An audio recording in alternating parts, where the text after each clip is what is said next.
12 minutos pasan de las 10 de la noche. Nos vamos a tomar un rato para conversar, para tratar de entender, para escuchar también. Así que si están en el auto, en casa, suben el volumen. Me parece que lo que vamos a tener ahora es una conversación interesante, pero a la que está bueno que le prestemos atención, quizás porque pues a veces pienso que también algunas cosas son incómodas, ¿no? En el sentido de estamos todos buscando escuchar que nos confirmen que lo que pensamos es espectacular y está buenísimo y tenemos razón. Y eso nos aleja un poco de la reflexión. En general, si todo el tiempo escucho lo mismo y lo que estoy esperando, esta cosa a la que te lleva también el algoritmo, que se conoce como sesgo de confirmación, pocas veces nos encontramos con alguien que piensa distinto y que nos amplía el horizonte de posibilidades de pensar cosas distintas, ¿no? Invitamos a Daniel Lütjy, lo voy a decir bien. Él es profesor, estudió Ciencia Política y Comunicación en la Sorbona en París. Hoy ¿seguís dando clases en la UBA, Daniel? Sigo dando clases en Ciencias Políticas y en Ciencias de la Comunicación. Y laburaste o estudiaste, entiendo, también con Eliseo Verón, que los que estudiamos comunicación lo hemos leído muchísimo. Es uno de los padres de la semiótica. Digo, tiene un montón de teoría escrita sobre comunicación política, sobre lo simbólico. O sea, la verdad que fue un tipo muy, muy impresionante y muy disruptivo en su momento, ¿no? Trabajé con él varios años en Francia y en la Argentina, y en mi opinión es el intelectual argentino de las ciencias sociales más importante que tuvo la Argentina. Y quizás en el mundo también es uno de los más reconocidos. Y laburaste en política también, en el radicalismo en su momento. Sí, cuando volví de Francia trabajé con el equipo de Alfonsín, es decir, en un equipo, después se llamó el Grupo Esmeralda, en realidad se llamó el Grupo Esmeralda, era un equipo que no era público y de repente alguien dijo dónde estaban todos y era un lugar en la calle Esmeralda, entonces empezó a llamarse el Grupo Esmeralda, todos los que trabajábamos con Alfonsín, que fue una experiencia muy interesante, muy complicada, muy dura, la salida de la dictadura y construir un mensaje, comprender la sociedad, eran momentos muy complejos para el país. ¿Cuál era tu laburo en ese periodo, en el gobierno de Alfonsín concretamente? Entender la opinión pública. ¡Wow! Fácil, lo tuyo es una pavada. Facilísimo. ¿Y lograste entenderla? Bastante, sí, lo cual entenderla no quiere decir que uno tenga respuestas de qué hacer con todos, pero sí logré entender algunos problemas muy importantes, sobre todo el malentendido, lo que llamo todo dirigente político importante construye a veces una relación con la gente y cree que la gente lo vota o lo apoya por las razones que él explicita. Por ejemplo, Alfonsín era la democracia, la libertad, la autonomía, había una serie de temas, pero la gente lo estaba votando por otra razón, era para que lo proteja. No necesariamente la libertad, la democracia en los temas centrales, sino que quería sentirse protegida. Cuando vino la hiperinflación y sintió que Alfonsín no los protegía, empezó a decir que Alfonsín los había engañado, se sentían engañados. Y se le preguntaba en focus groups o en entrevistas, ¿engañado en qué? No sabían decirlo, pero había algo, había un sentimiento de que habían sido engañados. Habían votado a alguien para que los proteja y sintieron que en un momento Alfonsín no podía protegerlos. Es súper interesante lo que contás por un montón de cosas, pero lo primero lo que pienso es que estás hablando de un momento donde el marketing político, la campaña permanente, el concepto, un montón de cosas que conocemos ahora y que parece que son todo en la política, no eran así. Un momento donde los partidos políticos eran súper importantes, la vida partidaria era fundamental. Si bien la Argentina es un país súper presidencialista y donde los liderazgos personalistas son muy importantes, y el de Alfonsín fue muy fuerte en la Argentina con la vuelta a la democracia, pero no había un desarrollo de la comunicación y el marketing político como el que conocemos hoy, una profesionalización, dirían algunos, de la política a los niveles que existen hoy. Absolutamente, al punto tal que una de las comunicaciones más importantes de Alfonsín, que fue el llamado discurso de Parque Norte, era tan largo que creo que nadie lo recuerda. Y nos pasamos días y horas, digamos, tratando de construir un discurso liminal, central en lo que iba a ser el pensamiento de Alfonsín. Y nadie se acuerda qué decían. ¿Y les daba bola a Alfonsín a lo que...? Viste que hay mucho ahora que el presidente Milei creo que lo maneja bastante bien, no así otros, y en eso me parece que se parece bastante a Cristina Fernández de Kirchner, esto de lo auténtico, de lo genuino, donde parece que no hay tanto de coach o de pensamiento, si bien hay una estructura y la construcción de un relato me parece que está claro y de la comunicación es clave para este gobierno y nada está ligado, hay mucho genuino del propio Milei que la gente percibe como auténtico. ¿Alfonsín les daba bola o no? Alfonsino se escuchaba demasiado, diría yo. Ahora con la experiencia del tiempo diría, la verdad que nos escuchaba demasiado. Nos reuníamos todas las semanas, prácticamente varias horas por semana, para un presidente en ese momento tan crítico, reunirse varias horas para escuchar y tratar de entender las distintas teorías sociales sobre la sociedad y todo eso no es muy típico. Digamos que también nosotros estamos aprendiendo, el marketing político casi no existía, empezamos a entender algo de las encuestas, de los focus groups, pero era muy reciente todo. ¿Escuchaba y después actuaba en consecuencia de eso que había escuchado? ¿O escuchaba, anotaba, pero después...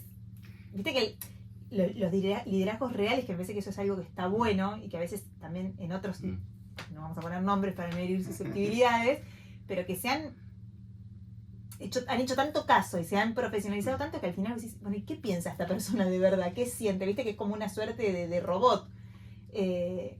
Alfonsín tenía un liderazgo natural, un recorrido político de un hombre, digo, con vasta experiencia, y hay una cosa también de olfato del político, de sentimiento del político, que a veces se subestima, pero que es fundamental, ¿no? Porque hay una conexión que la gente hace con ese liderazgo que no hace con otro. Alfonsín hacía únicamente lo que pensaba y lo que quería. Era imposible decirle que haga algo que no esté dentro de su pensamiento en ese momento. Inclusive largó propuestas porque pensaban que eran correctas sin medir antes si eran posibles o no. Por ejemplo, trasladar la capital hacia el sur. Era una idea que tenía y un día se levantó con esa idea y tenemos que hacer eso. Pero doctor, le digo, lo midió, hicieron estudios de factibilidad. Bueno, lo proponemos y después vemos si es posible. Eso es bien del político. Está bien. Y ahora te traigo un poco para acá, porque de Alfonsín a esta parte ha habido distintos tipos de liderazgo. La Argentina ha pasado por distintos momentos. A veces tenemos la sensación de que estamos como una suerte de loop, ¿no? Una vez estaba en la tele, yo me acuerdo que estaba Martín Caparrós, y yo dije, bueno, no, y que esta Argentina pasa de todo, y Martín entonces sentado así, la verdad, yo siento que acá nunca pasa nada. Bueno, y digo, bueno, también tiene razón. Hay una frase que dice que en la Argentina te vas a bañar y salís de bañarte y de repente cambió todo. ¿Cómo? Se votó una ley, armó un escándalo, pasó todo. Entonces en 15 minutos puede cambiar todo, pero te vas 15 años y volvés y está todo igual. Bueno, claro, o sea, al final no pasa nada, ¿no? Al final no pasa nada. Siempre lo mismo. Están las mismas personas o personas parecidas, se repiten los mismos problemas, siguen faltando dólares, el problema sigue siendo parecido, es decir... ¿Y Milei rompe con eso? Con esa rueda o con esa cosa de, bueno, acá pasó algo. Después podemos decir si bueno, malo, más o menos, para mí bueno, para vos malo, digo, pero ¿es algo distinto? Milei lleva al borde del sistema, yo diría, esa lógica. No termina de romper con esas lógicas. Es decir, en Argentina se repiten cada tanto las mismas situaciones. Básicamente hay 3 modelos que se van repitiendo uno después de otro. Un modelo que yo llamaría populista tradicional, darle cosas, integrar a gente que no estaba integrada y al mismo tiempo ciertos niveles a través del poder, cierto nivel de corrupción, no decir lo bueno y lo malo en ese modelo. Cuando ese modelo no funciona, aparece la solución de la autoridad, para imponer autoridad sobre lo que no funciona. Y entonces aparecen los personajes con más autoridad o autoritarios o que construyen autoridad con la economía. Y cuando la gente se da cuenta que eso que pensaban que era para todos solo es para unos pocos, empieza a buscar un modelo más institucionalista, más democrático. Y esos 3 modelos se van repitiendo como un loop temporal uno después de otro. Y hoy estamos en la etapa de... Claro, la autoridad llevada al extremo, el autoritarismo, digamos, llevado al extremo, y hay un punto en el cual Y esto yo diría que es inexorable. Es inexorable con cualquiera de los tres modelos que estuvo repitiendo, que encuentran su punto en el cual no funcionan más. Mientras la economía argentina no crezca, estos tres modelos van a fracasar uno detrás del otro. Y si fuéramos hacia atrás, ahí lo sumo a Gastón que quiere hacer una pregunta, pero si fuera hacia atrás, Cristina Kirchner hubiera sido el autoritarismo y Macri hubiera sido la institucionalidad. Más o menos. Cristina Kirchner es una especie de populismo autoritario, digamos. Hubiera representado lo bueno del populismo, entre comillas, y lo malo del populismo en su fase autoritaria.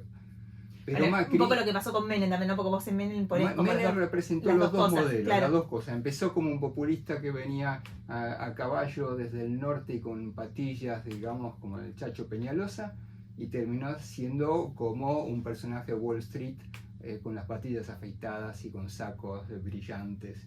Hizo esa transformación, digamos, de un populismo muy arcaico y tradicional a una reconstrucción de la autoridad económica muy moderna para ese momento. ¿Y cuál sería el ejemplo de periodo de institucionalidad? Alfonsín fue el primero de la época democrática que, frente a lo que fue el autoritarismo de los militares, construyó. Ahí es como más fácil, ¿no? Porque más fácil. Como venías, o sea, directamente no había. Bien. Una dictadura te anula, digamos, las posibilidades de comparación, ¿o no? Porque digo, estamos comparando peras con bananas. Después de Menem, que Menem había reconstruido y ha construido un sistema económico y el poder a través de la economía, la gente empieza a buscar a alguien más normal, más institucional, más horizontal, y eso fue de la Rúa. Y entonces, después se empiezan a confundir un poco las cosas, pero siguen esta lógica de alguna manera.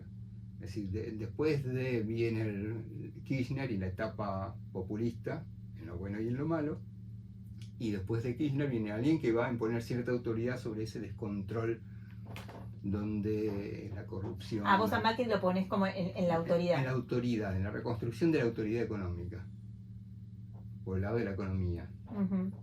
Y la idea era que esa reconstrucción de la autoridad económica nos iba a dar, iba a permitir que todos estuviéramos viviendo un poco mejor en un mundo más moderno, pero cuando la gente empieza a percibir que eso solo favorece a algunos, o a algunos CEOs, o a algunos empresarios, y no a la mayoría, ahí empieza a cambiar y empieza a buscar otro modelo.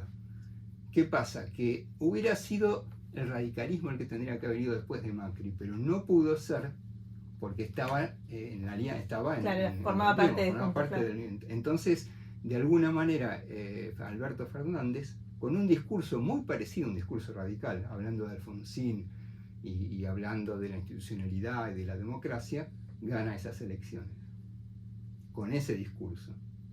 Y después de ese proceso, pandemia también de por medio, llega Milei, que llega con un discurso en su momento muy disruptivo. Yo me acuerdo cuando estábamos en campaña, muchos decían que Milei lo que hacía era captar o representar o darle voz a la frustración, al enojo, a la bronca, y que en el medio, porque además tuvimos una campaña eterna, ¿no? Porque fue como muy largo el proceso electoral, y siento que los estados de ánimo también fueron cambiando durante ese mismo periodo electoral, y me acuerdo que hacia de la general al balotage, muchos me marcaban de los que estudian la opinión pública, ojo, porque está viendo algo distinto en el votante de Milei, que es la transformación de ese voto bronca en un voto esperanza. Que hoy, mirándolo con el diario del lunes, uno dice, bueno, tiene sentido, porque de hecho hoy la gente está esperanzada, porque vos preguntás y la gente la está pasando mal, pero siente que va a estar mejor, que esta vez el esfuerzo va a valer la pena y que hay una luz al final del túnel. Sí, efectivamente construyó una esperanza lejana, digamos, porque en realidad la esperanza es más fácil de defender cuando más lejana está. Si Dios está demasiado cerca se ven sus fallas, pero si Dios está lejos es difícil de criticarlo. Entonces, de alguna manera, Milei construyó un paraíso que está muy lejano. Y en principio, si la economía argentina funcionara de manera más o menos normal, podría tener mucho tiempo de sostén de su propia imagen. En esta nota que yo marcaba, vos decías que paradójicamente el problema de Milei es el éxito de su programa económico. O sea que que, o sea, decís muchas cosas, pero una que me llamó la atención es esto, porque hay muchos que hablan del fracaso, y vos decís, bueno, no, si el tipo logra el éxito en su plan económico, ese es el principio de su final. ¿Por qué? Porque Milei se mantiene gracias a una tensión. Por eso está todo el tiempo provocando y construyendo enemigos y haciendo cosas que provoquen tensión. Mientras él está en tensión y mientras está luchando contra algo, se mantiene, digamos, ese recorrido hacia algún lugar donde las cosas se van a solucionar. Cuando la gente diga, bueno, llegó y ¿cómo estamos? Esto era, digo la pregunta, esto era por lo cual creímos en Milei, ahí es donde se va a caer. Cuando la gente sienta que llegó a algún lugar, cuando la inflación haya bajado, cuando la situación sea un poco más equilibrada, cuando haya equilibrio fiscal, y de repente van a decir, bueno, ¿y ahora quiénes se beneficiaron? ¿Quién pagó? ¿Fue la casta la que pagó? Y no es eso lo que está hoy sintiendo la gente, pero se aguanta porque piensa que en algún momento cuando Milei triunfe las cosas van a estar mejor. Claro, en tu hipótesis, el triunfo del plan económico de Milei no implica una reactivación económica general para la mayoría de los argentinos, sino para determinados sectores. Pero eso es más que claro, creo. Es claro para la gente también, las encuestas también lo dicen, lo que pasa es que esperan que de alguna manera sea distinto. El apoyo a Milei, una suerte de pensamiento mágico. Siempre, en realidad siempre hay un pensamiento mágico sobre los líderes, ¿no? Pero en este caso es bastante fuerte, digamos. Inclusive mucha de la gente que apoya a Milei está a favor de la educación pública y de la salud pública y un montón de cosas que Milei no parece precisamente defender y sin embargo lo siguen apoyando. Hoy se dio en esto de la tensión permanente que vos decís, una suerte de batalla nueva que es que fue contra la casta, pero que votó ayer una cosa con la que difícilmente uno pudiera estar en desacuerdo. La Cámara de Diputados votó ayer, a eso a la 1 de la mañana, le dio media sanción a una nueva fórmula jubilatoria que tiene un impacto fiscal del 0,45% del PBI, que es mucho o poco según como se lo mire, y que en el bolsillo de los jubilados tampoco es que los jubilados de la mínima ahora van a ser millonarios, digo, creo que implica 20.000 pesos o va cambiando según, pero es un mejoramiento de las condiciones de los jubilados. Milei sale muy duro contra los que votaron en favor de ese proyecto de ley, que paradójicamente está el kirchnerismo, el radicalismo, Hacemos Coalición Federal, hay algunos muy poquititos diputados del PRO que justo se acordaron que tenían que ir al baño y no votaron. Pero quiero decir, fue una ley que que logró media sanción con amplia mayoría, 160 votos positivos logró. Y hoy el presidente sale muy duro diciendo que le quieren atacar su plan de déficit fiscal con esta ley, que lo va a vetar. ¿Esa tensión también le conviene? Sí, absolutamente. No aunque te estés peleando con un bueno, entre comillas. El problema es que el bueno es su enemigo final. Es decir, ese bueno que es lo que yo llamaría un centro. ¿Un centro por qué? Porque bueno, finalmente los que votaron esa ley, los que no votaron fueron lo que llamaríamos la derecha en algunos casos y los que llamaríamos la izquierda tampoco. Claro, pero vos me hablas ahí de los protagonistas que hicieron. Yo te hablo del objeto, del espíritu de lo que se votó y no de quienes lo votaron. Porque digo, está bien, Milei elige como enemigo a los que votaron eso, pero una cosa es esa casta que me vota en contra de la ley base, que me impide llevar adelante mi plan, y otra cosa es esa casta que vota en favor de algo que se supone que está bien, que es que los jubilados no sigan pagando el ajuste. Bueno, pero lo mismo pasó con la marcha universitaria.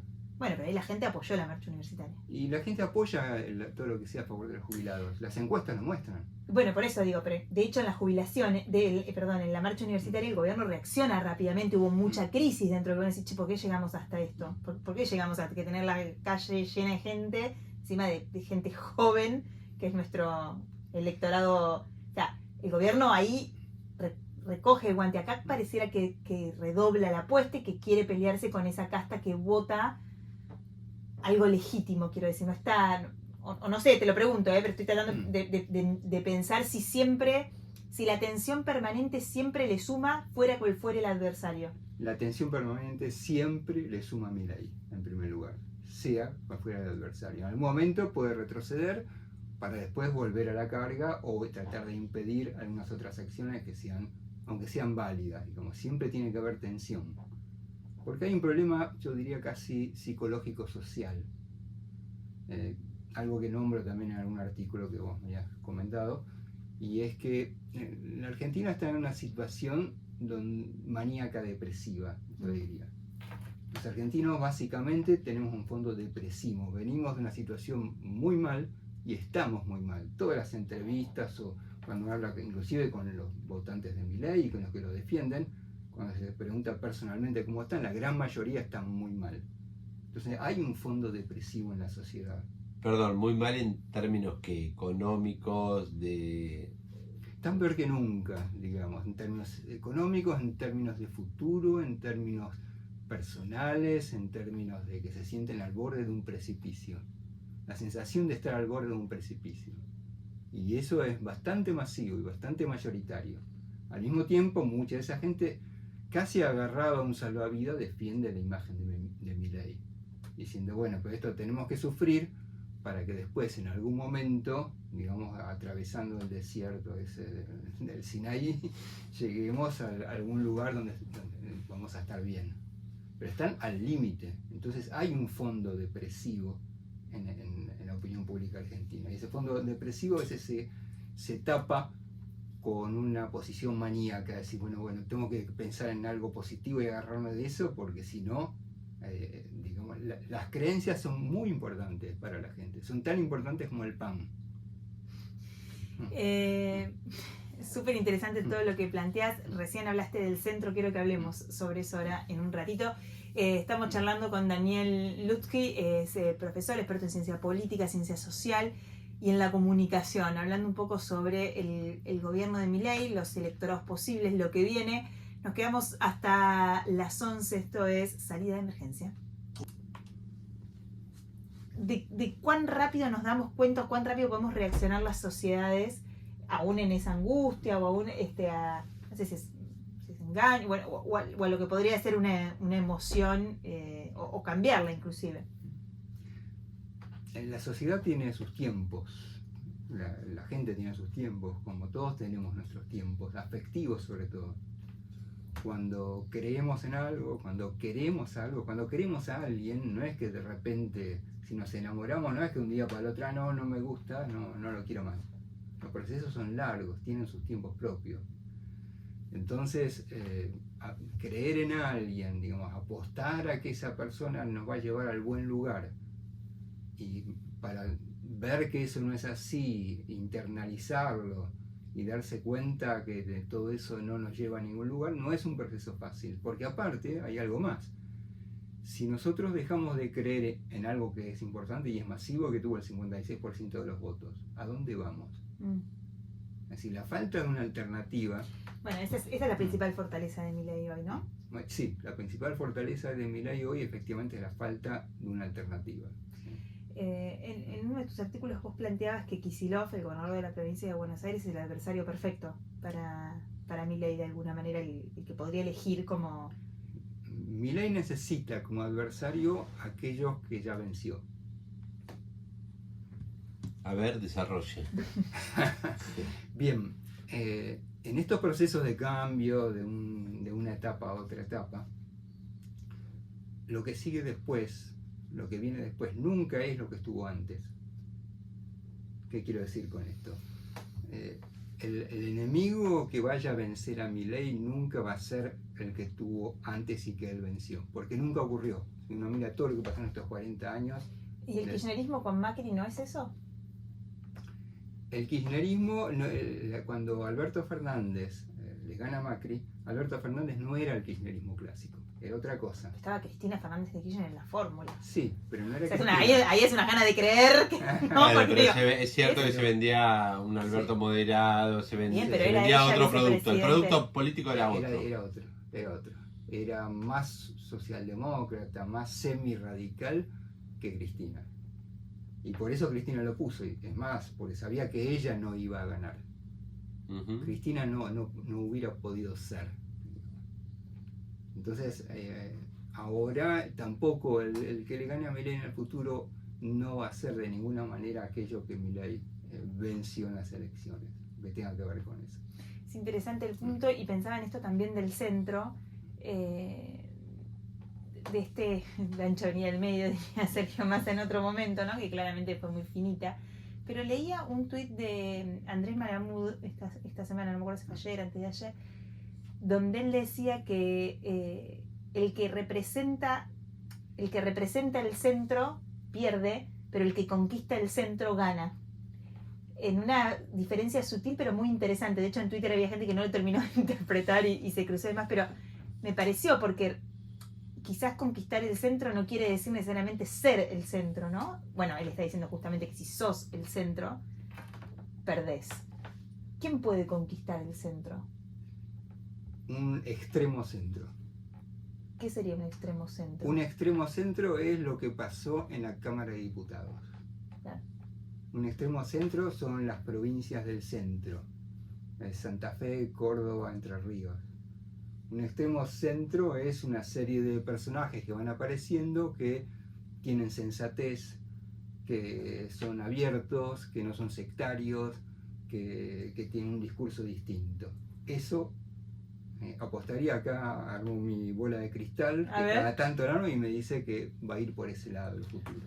Está bien, pero ¿qué pasa si, pongámosle nombres, ¿no? Yarlora, siempre lo digo mal. Peronista. Puyaro. Radical. Axel Kicillof. Ahí me lo cambiaste, porque él decía Entre Ríos. Bueno, Entre Ríos, ponele, no importa. No, porque Entre Ríos me quedaba perfecto para lo que estaba pensando, porque Frigerio es pro. Entonces tenés encima tres partidos políticos. Pongámosle Frigerio, digo.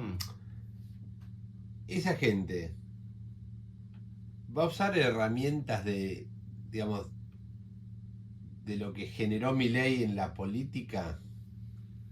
No, las herramientas que sean útiles en el post-Milei no van a ser las mismas que usó Milei. Doy un ejemplo. Quiero decir, la política de post-Milei. Sí. Un poco eso es lo que me refiero, ¿no? Sí, la política post-Milei va a ser distinta, las herramientas van a ser distintas. Los sectores sociales que construyan o que apoyen, sobre todo esos sectores, van a ser distintos, centrales, ¿no? O sea, la base de sustentación del centro es otro. Es otro. Y yo me atrevería a decir... Eso es muy interesante, porque a Milei lo apoya, que tiene un apoyo social muy transversal. Sí, pero tuvo, no sé si la tiene todavía, en la juventud un apoyo muy fuerte, en cierta juventud. Sí, pero viste que después, inclusive vos lo ves, de la PASO al balotage, también que el balotage es una situación distinta para analizar también, porque es pasto pollo, digamos, o sea, claro, está muy limitado en las opciones. Pero digo, si lo mirás sociológicamente desde no solo por grupos etarios, donde me parece que empezó claramente y su base de sustentación está en los más jóvenes, pero hoy, no sé, ibas al Luna Park y había padres, o sea, estaban los pibes con los padres. De hecho, los pibes llevaban a los padres. Bueno, donde se dio un fenómeno de que los pibes convencían, viste que antes papá quien voto y ahora papá vota tal. Ahí como que también me parece que pasó algo, pero digo, tenés de sectores populares, de sectores medios, de sectores altos, mujeres que al principio lo votaban muy poquito y que después un poco creció. Entiendo que igual sigue siendo en ese sentido de los candidatos o de los liderazgos del que tiene mayor sesgo, ¿no? Donde tiene una población claramente mucho más masculina que femenina. Bueno, ahí va una de mis reflexiones sobre cuál va a ser el sostén de la próxima alternativa. En mi opinión, van a ser las mujeres. Son las mujeres las que tienen una actitud menos agresiva o más en contra de las personas agresivas, más abiertas, menos sectarias. En mi opinión, el sostén del próximo modelo que se construya van a ser esencialmente las mujeres, así como fueron ciertos jóvenes para ese 30% original que votó Milei. Interesante esto que decís, porque me recuerda a una conversación que tuvimos hace varios meses con Pablo Semán en esta radio, donde él decía que había una suerte de hombre oprimido, de hombre que no sabía qué hacer con esta mujer militante, feminista, y entonces yo ahora qué hago, y que había encontrado en Milei una respuesta a esa masculinidad que no podía expresar, o que viste como, bueno, ahora que soy varón y ahora está todo mal, viste, como qué hago con esto, no estoy acostumbrado a que ser varón sea un problema, o que tenga que pensar lo que digo, cómo lo digo, ¿sí? Y vos estás ahora como diciendo, bueno, ahora puede suceder lo contrario, o sea, como una suerte de las mujeres otra vez diciendo, quiero imponer mi voz. A mí me da la sensación, y por parte por investigaciones propias, creo que va en esa dirección. Creo que va a haber un proceso en el cual Milei va a empezar a perder un poco del voto original joven y va a ganar, o ya ganó, un voto, si se quiere, más cercano a lo que era el PRO. O sea, el voto más tradicional de la derecha. El más de la tradicional de la derecha, digamos. Ese 24% que votó Patricia Bullrich, o que, digamos, ese sector lo va a ir consolidando y va a ir perdiendo, me parece, parte de ese voto joven original. Pero lo que va a construir la alternativa próxima va a ser la base social, va a ser básicamente femenina, en mi opinión. Y ese extremo centro, dijiste, pongo un ejemplo, lo decías por las 3 provincias del centro, o lo podemos ver en alguna expresión concreta. A veces es lo que pasó en diputados. Lo que pasó en diputados, y aparte esas 3 provincias acaban de construir hace unos días, hicieron algo que llaman el centro. Le pusieron un logo y todo que se llama el centro. No es casual. ¿Y eso no es un poco lo que dice Malamud de ser el centro? ¿Quién sería hoy el centro en la Argentina? Representado como tal. No esto que vos estás planteando, que es una cosa más sutil. Tengo ideas de centro, pero te hablo de desarrollismo, te hablo de productivismo, te hablo de federalismo, no te hablo de centro. Te hablo de otras cosas que uno puede interpretar en una segunda lectura como de centro, pero no te estoy diciendo soy el centro. Una alternativa tiene que tener un nombre y apellido, necesariamente tiene que ser una cara, tiene que ser alguien que construye un discurso que todavía no está. Hay muchas personas que Massa, de un lado o del otro, del peronismo, del radicalismo, de distintos lados, se acercan más o menos con un discurso de ese tipo, pero que todavía ninguna está consolidada. Pero sí hay una demanda en la sociedad, yo diría. Porque cuando uno le pregunta a la gente, está bien, vos votaste a Milei, o votaste en contra de Milei, votaste a Massa, pero ¿te gustaría que se construya una alternativa de centro? Y la gran mayoría te van a decir que sí. Y eso pasaba hace muchos años, hace 3, 4 años, pasaba eso, y cuando yo observaba eso, decía, bueno, esto en algún momento va a romper con la polarización actual. Y muchos decían, algunos cientistas políticos, que no voy a nombrar para no criticarlos directamente, me decían, no, es imposible, la polarización se va a comer todo. En Argentina no va a nada que no sea los 2 polos de la polarización actual va a poder surgir. Y apareció Milei. Y apareció Milei y arrasó con todo. Bueno, eso yo creo que puede volver a pasar, y que están dadas las condiciones, se están dando las condiciones para que en algún momento pase. Y sin embargo, cuando uno escucha los argumentos del gobierno, el gobierno te dice, yo prefiero nitidez, prefiero un discurso para un 30%, prefiero una base electoral fanática o súper dura, digamos, ese núcleo duro, donde eso, la nitidez a intentar ampliar. Y otros dicen, bueno, si en 2025 el gobierno quiere ganar, necesita ampliarse. ¿Vos cómo lo ves? Yo lo veo muy difícil que pueda ampliarse demasiado. Sí creo que este otro modelo que todavía no surgió, del que estabas comentando, de centro, tiene que tener esa nitidez y esa fuerza. No puede ser una avenida del medio como las que existieron hasta ahora, tratando de hacer un equilibrio entre un polo y el otro. Tiene que instalarse con una fuerza muy importante y crear quizás una nueva polarización. ¿Cómo sería esa polarización nueva? Esa polarización nueva sería contra el autoritarismo, contra la negación de los derechos de las personas, contra lo antidemocrático, si se quiere. Hay una sensación también en este triunfo de Milei de una suerte de insatisfacción democrática, donde y también de enojo con el Estado, un Estado que se volvió bobo, que se convirtió en un problema y no en un facilitador, digamos. Que paradójicamente hoy, en un momento donde tenés ajuste, vos hablas con los intendentes, con los gobernadores, y te dicen, tenemos más demanda de escuela pública, más demanda de salud pública, más demanda de Estado. Pero la gente no lo percibe como que eso es el Estado. El Estado es el que a mí me impide... Tiene mala prensa el Estado. No. El Estado también se convirtió en una cosa que a veces terminó complicando la vida, ¿no? La reforma del Estado es una demanda que ya también existe hace bastante tiempo. Está claro para casi todos los argentinos que este Estado, así como está, no funciona. que se gasta mucha más plata que hace unos años y los servicios que te da Son cosas peores. no son 2 o 3 veces mejores, sino son 2 o 3 veces peores. Entonces algo no funciona.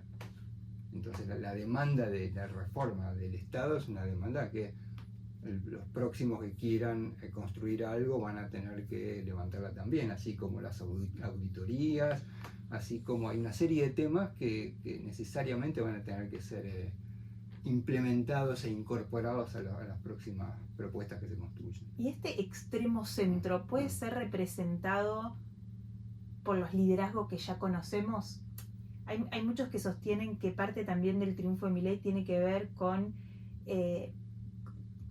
liderazgos que vienen viciados de origen, digamos, que tienen una carencia de legitimidad de origen, digamos, son ilegítimos. Quizás el ejemplo más claro son los sindicalistas, donde de repente la gente dice, bueno, este es el mismo tipo que hace 45 años representa lo que se tiene que mis intereses, él es millonario y yo soy cada vez más pobre. Entonces, lo que venga de ahí ya es malo por quien me lo dice, aunque sea cierto. Este extremo centro puede ser representado por los liderazgos que hoy ya conocemos o requiere también de una nueva legitimidad de origen. Requiere solamente que interprete a la gente en este momento. No, pero eso siempre, ¿o no? No, siempre no. No es fácil, digamos, que un dirigente realmente entienda e interprete en su propio discurso lo que le está pasando a la gente. Y puede ser un dirigente, por ejemplo, en el caso de la Rúa, que es muy interesante, porque uno dice, ¿cómo es posible, ¿no?, que de la Rúa tuvo tantos votos? Cuando era un dirigente que muchos años antes de ser presidente ya había sido, tenía un montón de cargos, en el 73, en el 74 y antes también, y no era un dirigente especialmente, tenía cierto nivel dentro del radicalismo, pero era un dirigente bastante banal, sin demasiada fuerza, sin demasiada impronta, y hubo un momento después de Menem que la gente sintió que quería normalidad, buscó una persona normal y él expresó eso, interpretó Dicen eso, que soy se conectó aburrido. con la gente, dicen que soy aburrido, y ganó las elecciones. Pese a que su legitimidad de origen no era demasiado fuerte. Entonces depende más de interpretar el momento y lo que la gente necesita en ese momento que la legitimidad de origen. Claro, me cuesta pensar en la experiencia de la Rúa por cómo terminó. Entonces, porque una cosa es ganar las elecciones, que creo que podría aplicar también para este gobierno, y otra cosa después es gobernar y es gestionar y es hacer la vida más fácil a las personas. Entonces, con De la Rúa me cuesta porque esa experiencia terminó tan mal. Tan mal, claro. Que no sé cómo la sociedad olvidaría lo traumático que terminó siendo el 2001. Que después podemos explicar si la culpa tuvo De la Rúa, la Alianza, todos juntos, si es Menem. No importa, lo que digo es, el gobierno, o sea, quien gobernaba con la crisis de 2001 fue De la Rúa. Sí. Sí, es muy, muy difícil que hoy, si viviera, cosa que no vive, pudiera ocupar un lugar, eso es casi imposible, digamos, pero pueden aparecer otros dirigentes dentro del esquema político o dentro de otros esquemas que puedan representar dentro de algún tiempo ese extremo centro.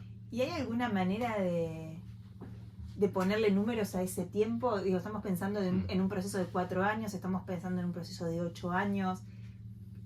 ¿Cuánto maduran esos procesos en las sociedades? La maduración va acelerándose en el tiempo cada vez más. Como casi todo. Como casi todo. Lamentablemente. Lamentablemente. En el caso de Menem fue casi todo un periodo ganó, volvió a ganar, digamos, fue reelegido. Y después empezó a caer la imagen casi ahí, digamos, fueron como 6 años, digamos, que aguantó su imagen. Inclusive él gana la elección de Néstor Kirchner. Gana la elección. Se baja del balotaje, pero gana esa elección. Efectivamente. Pero gana con un 30 y pico %. Sí, por eso se baja, ¿no? También. Pero... Entonces fueron 6 años más o menos. En el caso de Macri, 2015 hasta fin del 2017 más o menos, que mantuvo una imagen importante. Fueron 2 años. En el caso de Milei, es difícil decirlo, pero yo sí tendría que agarrar la bola de cristal, digamos.